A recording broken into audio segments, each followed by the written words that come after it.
అవును sir. So ఆయన మన మధ్య లేరని వినటం చాలా బాధాకరం సార్. పార్టీలకు అతీతంగా ఆయనందరం మనం కొన్ని విషయాల్లో మంచిగా మెచ్చుకోవాలి.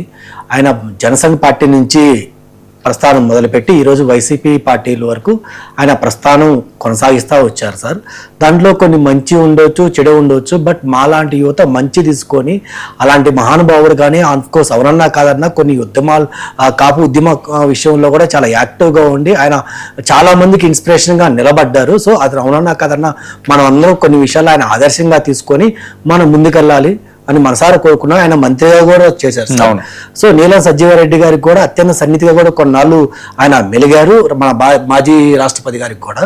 సో అవునన్నా కాదనని ఆయన మనం ఈ టైంలో మన మధ్య లేరు కాబట్టి మనం ఆయన మంచిగా కోరుకోవాలి. ఆయన మంత్రి ఎంపైన కదండి, కాపు ఉద్యమం టైంలో అసలు ముద్రగడ గారిని చూడాలనో లేకపోతే ముద్రగడ గారు ఒక పిలిపిస్తే ఒక ప్రభంజనం అది సార్. యాక్చువల్గా మనం కాపు ఉద్యమం అనుకుంటున్నాం సార్. యాక్చువల్గా ఆయన మొదటిసారి ఎమ్మెల్యేగా బడుగు బలహీన వర్గాల తరఫున మొదటగా గెలిచారు సార్. సో ఆయన కాపు నాయకుడు అని చెప్పి చెప్పుకోవడం కంటే బడుగు బలహీన వర్గాలకు కూడా నాయకుడు, వాళ్ళకు కూడా చాలా మంచి చేశాడని చెప్పి అంటే కాలక్రమేపీ ఒక సామాజిక వర్గానికి స్టిక్కాన్ని అయ్యాడు తెప్పించి ఆయన రాజకీయ ప్రస్తావన కూడా అందరికి ప్రతి పేదవాడికి అండగా ఉండే విధంగా వాళ్ళ తండ్రి గారు ఎలాగైతే అందరికి అవైలబుల్ గా ఉంటారు, ఆయన వారసత్వాన్ని నేను ఉనిపించుకొని కూడా సో మొదటిసారి ఎమ్మెల్యేగా గెలవడానికి గల కారణం కూడా ప్రతి వర్గానికి ఆయన అండదండగా ఉంటూ ప్రతి పేదవారికి నిలబడటం ద్వారా ఆయన మొదటిసారి ఎమ్మెల్యే గెలిచారు సార్.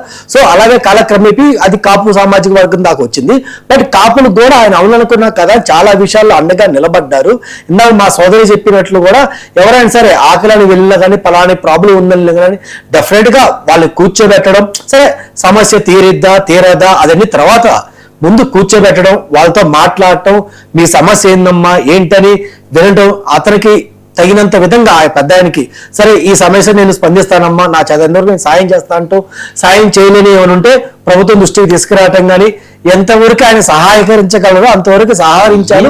చాలా మంది ఆదుకున్నారు కాబట్టి కాపు సామాజిక వర్గంలో సరే ఈ అటు కానీ ఇటు కానీ ఇద్దరు కానీ తర్వాత ఆయన కులం మార్చుకునే సంథింగ్ ఏది సరే సో ఆయన చాలా వరకు నిలబడ్డారు కాబట్టి ఈరోజు కాపు సామాజిక వర్గంలో ఆయనకి ప్రాంతాలకు అతీతంగా ఆయన గౌరవించుకోవడం జరుగుతుంది సార్. పార్టీలకు అతీతంగా కూడా బహుశా ఆయన మా భారతీయ జనతా పార్టీలో కూడా కొన్నాళ్ళు ఆయన ప్రస్తావన దాదాపు 4 సంవత్సరాలు మా భారతీయ జనతా పార్టీలో కూడా ఉన్నారు.